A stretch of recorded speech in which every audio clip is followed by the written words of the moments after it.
Hey guys, welcome back. So, we have a little bit left to Florence, and what you might recall is the assassination, or assassin's tomb, rather. And it's hidden very well. As you could see, there's no way anybody could have found this. It's on the northern face of the Duomo.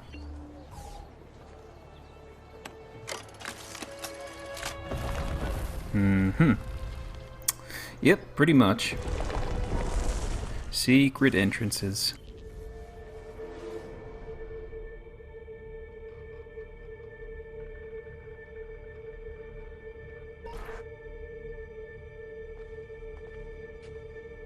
Di Grazia, stay away from the artwork on the walls. And when your men paint the dome, take care not to disturb any of the sacred relics in the lanterna on top.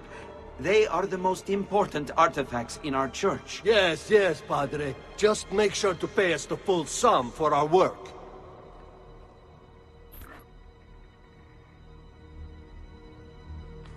Sneaky, sneaky.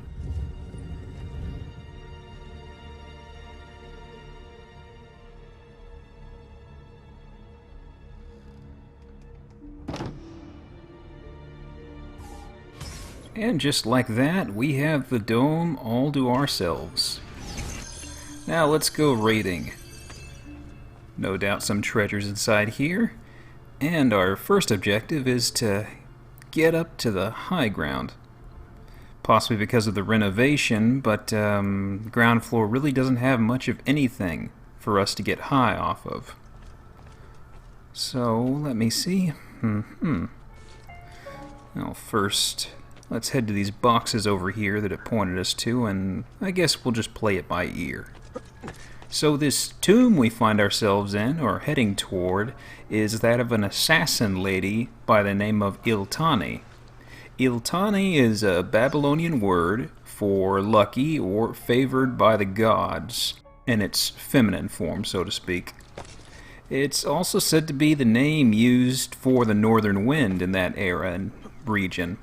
So what is Iltani's backstory? Well, Iltani seems to be a fabrication on Ubisoft's part. We'll find it on the statue's details at the end of the episode, but given the downtime, I figure there's no harm in telling you right now. You see, in Assassin's Creed 2's backstory, she's said to have poisoned Alexander the Great, who, we can assume from that, was a Templar. The reasoning here is that there is still a bit of confusion among some.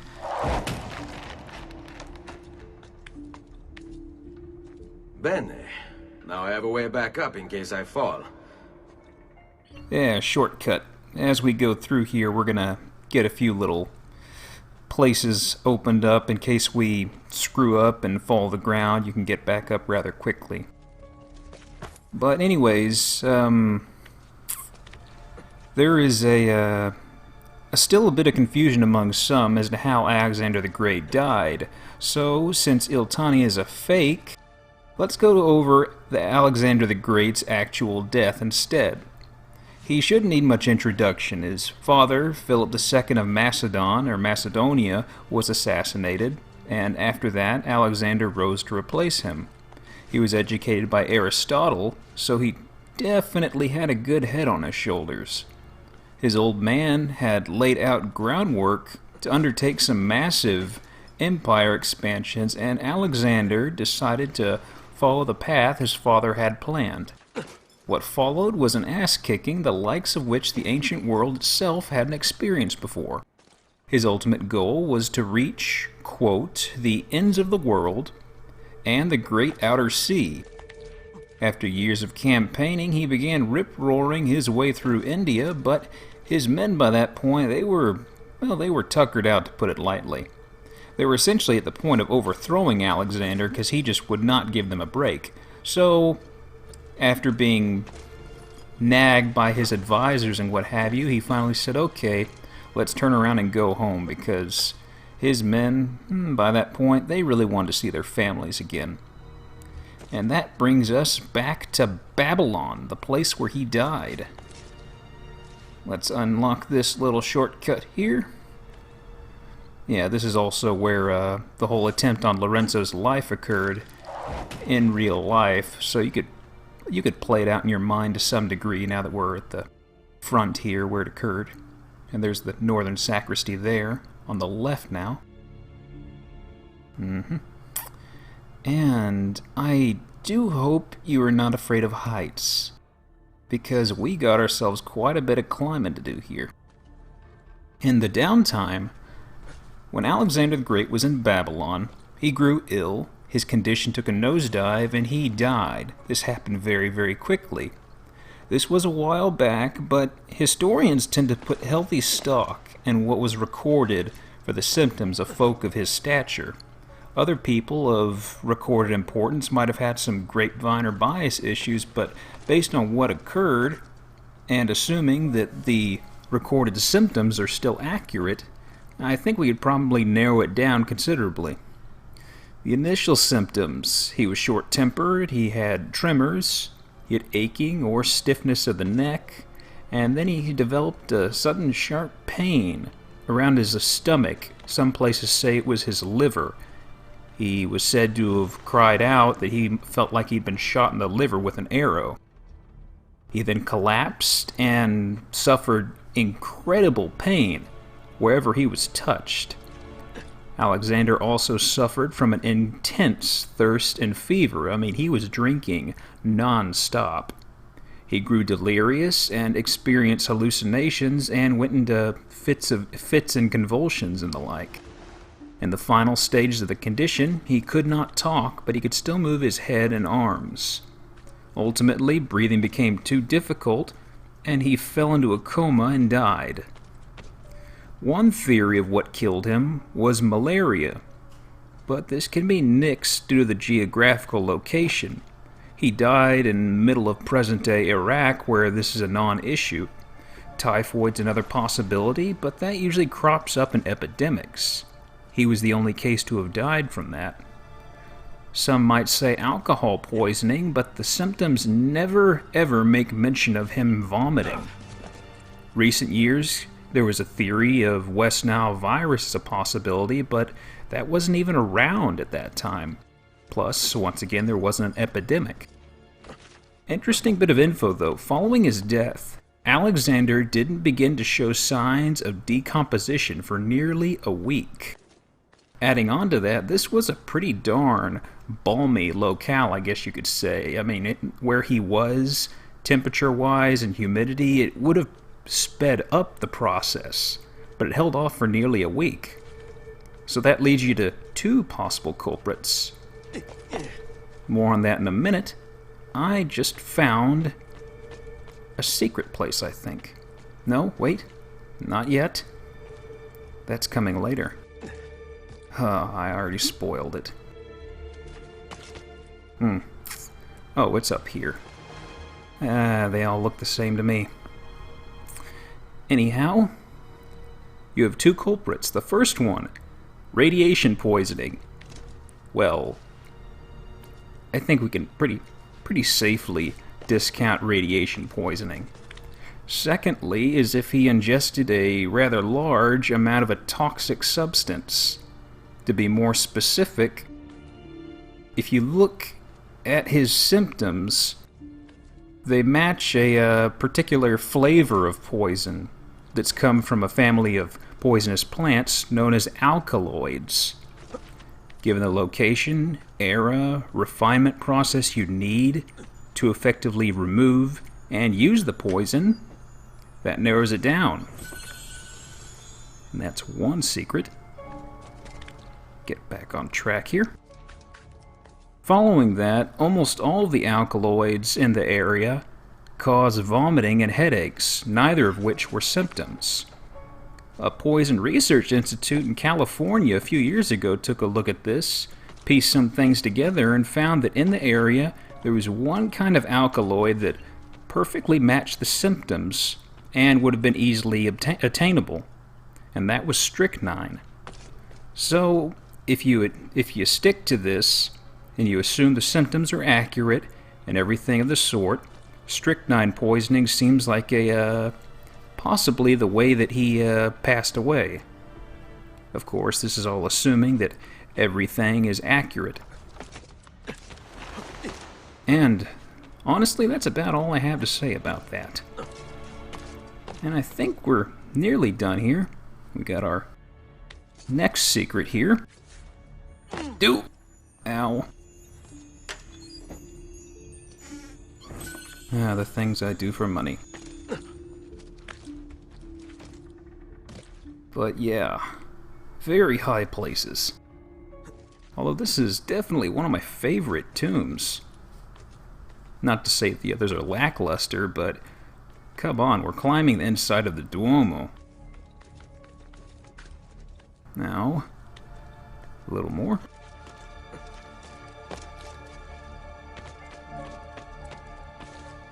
Ooh. Now, here is the interior of the dome itself. Boy, no wonder they need renovations here. Look at that. Christ. Birds! Oh, fixed camera angle. Oh. Now, this camera angle coming up right here. Yeah. This one. Look at that distance. Man. Just the angle it took almost gave it a fisheye lens sort of look, and man, I am amazed. First time I played it, I was really surprised that you could make that jump. But here she is. How the hell did they get you up here? Yep. Alright. Let's go ahead and steal her stuff.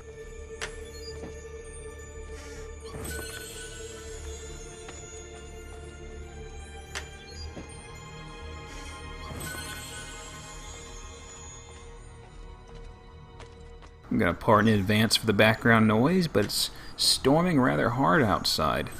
First bit of rain that we've had this amount in quite a while. Good old Texas wildfires. Whoop, whoop.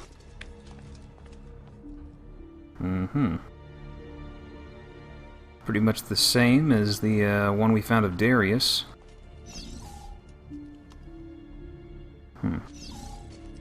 Funny story, but Alexander actually fought in battle and killed Darius III. Of course, he's probably not the one that was referenced previously, but what the hey.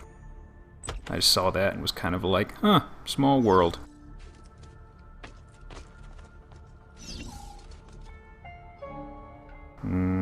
Door. Here we go. Yep. That is 2 out of 6. Third of the way there. Choir boy. I beg your pardon. Now, I fucked this up previously, but I won't this time. We're gonna take the fancy way to get down to the ground floor. Alley-oop. Oh. Again. Go. Most satisfying. And I believe that is about it. Fuck you, race. Yeah, let's head back to Monteriggioni. Got a few little things to tackle. First off, there is an extra pouch here. This was unlocked through using the wonderful UV point system. I think in memory block, I think this memory block or the one before it, it becomes unlocked. And yeah, Emerald's the last one we have here. Come again. So we still have one in Florence to see. We've used all the ones here in Monteriggioni, or rather Tuscany in general, because if I head to San Gimignano, it's going to have the same sort of inventory. And no new armor. Weapons. There's the old Syrian sword that's pretty wussy, but actually, yeah. Okay, so first off, Sultan's Knife. This is a badass little number right here. And a fist upgrade, Metal Cestus, which is basically a studded glove of sorts. They used by boxers way back when. And Flanged mace, yeah. At this rate, I'm going to end up grabbing that Syrian sword around the end of the game if I keep trying to work my way down the list. Ugh. Oh well, he'll be a nice little handicap. And just to top myself off, because I don't want to deal with looting for a while. Again, please. That is wrapped up. Now let's head inside of the villa to give you a better look of these nice little numbers we got on here, because outside here it is looking a little too hazy for my tastes.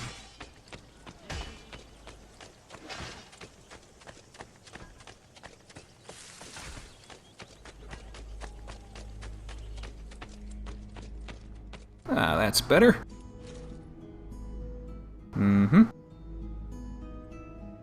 Looking good. Still don't have all the metal armor, the next tier of armor, unlocked quite yet, but that'll come in the near future. So for now, we'll make do with this same armor. Got the cestus there. Here's the badass Sultan's knife. God, I love how that thing looks. It's a shame it has an upgrade past it. And then there's the good old flanged mace. Nice, simple, and blunt. Just like me. Okay, next up. Give Iltani her seal back. Madam.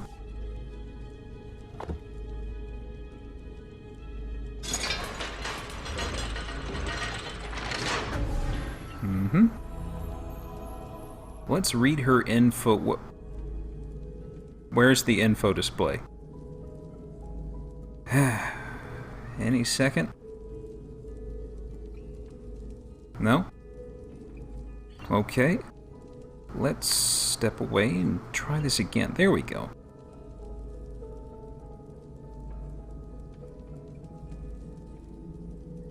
Find it rather funny how they felt the need to capitalize her name and poisoned. Yeah, a third of the way there.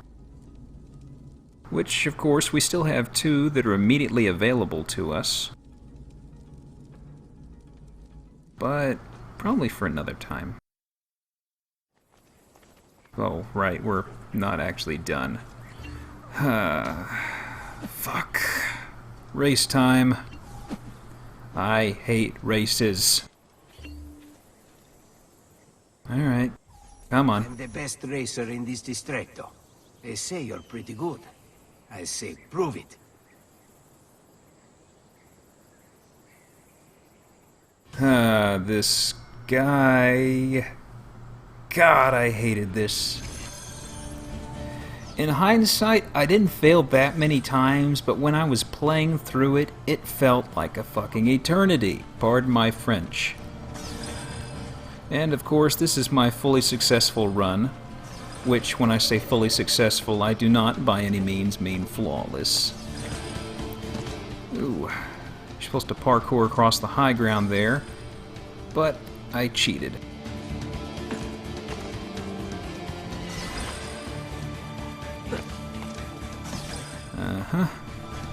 Doing okay so far. Best thing to do is just to ignore these guys. Now, those wires, God, that run screws me up so many times, and they make you do it 2 or 3 times, where you have to hit a tight angle and run across that, but Ezio will kind of fall off the edge. Get down now. Where do you think you're going? And right about here, wait, yes, right here, I skipped one. At this point I'm thinking, oh, fantastic, because I'm not sure what happened, but times when I ran this in the past, it seemed my time ran out faster than I was expected. So right now I was thinking, you know what, this run is screwed. So at this point I was just going to run the remainder of it to see where to expect the viewpoints, or, I'm sorry, checkpoints, and what have you. Obnoxious siren.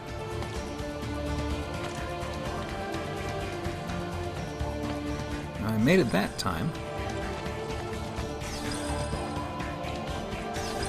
And this is about where they try shaking it up a little bit, or at least from how I was thinking.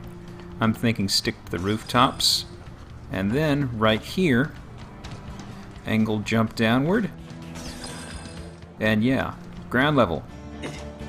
Last time I ran through this, I stuck to the high ground and did not realize they want you to drop down.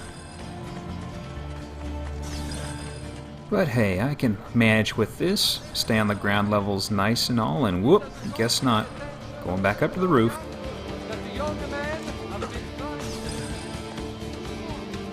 39, 8, 7, 6.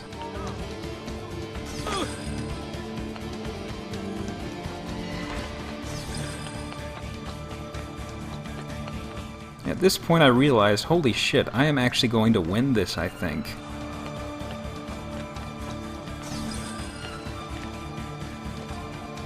Genuine surprise, my friends.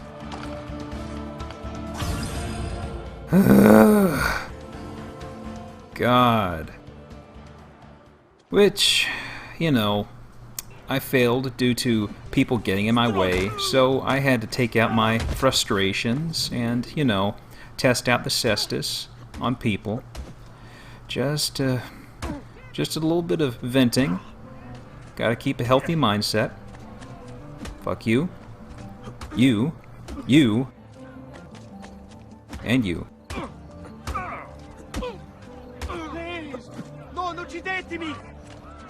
Yep, just showing off the cestus, folks. Nothing malicious here. Where are the bards? Mama?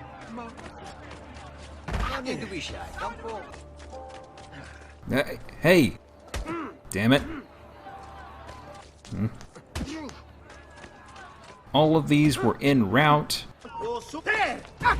to the race again. After multiple failures. So, that was a lot of pent-up frustration across the series of it. But I'm done. Goodbye.